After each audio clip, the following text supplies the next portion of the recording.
As a former naval aviator and also as an alum of Georgetown University with the National Security's master's program there, national security issues and foreign policies are kind of my happy spot. I enjoy talking about them. I'm educated on them, and I continue to invest time in understanding what's going on the world stage.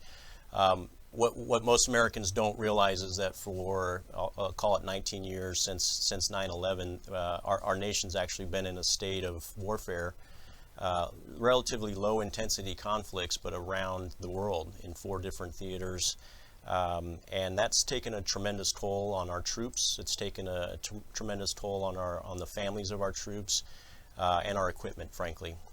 We've been focusing on sustaining an operational tempo around the globe that is frankly unsustainable for much longer.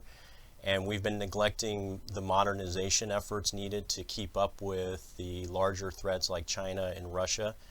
There's several domains like cybersecurity and hypersonic weapons where we're actually not in the lead, I'd say, in terms of technology and in terms of fielding equipment. So the bottom line is that we need to absolutely use this time in our nation's history to reconstitute, to reinvest in our troops, to give them some downtime. I'm encouraged by this administration in that this is, in the last 18 years or so, the lowest troop levels that we've seen overseas in some of these contingencies. So this president is pulling troops out. We are doing the right things in terms of national security. But we do need to use this time to reinvest and modernize and catch up to our not near peer threats, but our peer threats now in the form of Russia and China. In terms of the Middle East and what's going on in Iran right now, I absolutely do support what the president has done. The Iranians have taken advantage of what's going into Iraq to try to infiltrate and try to not only jeopardize American lives, but the stability of the entire region. The strike on General Soleimani was completely in line with the authorization of use of military force that was signed back in September of 2001. So the president absolutely had the authority for that strike. He was a uniformed combatant in Iraq. That should scare all of us.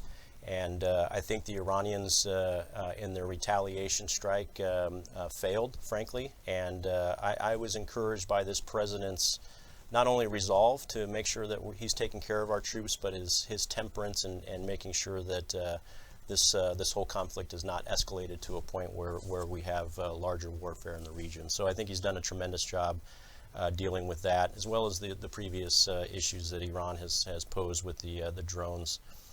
So in short, I think now is the time that we need to look at all theaters of operation.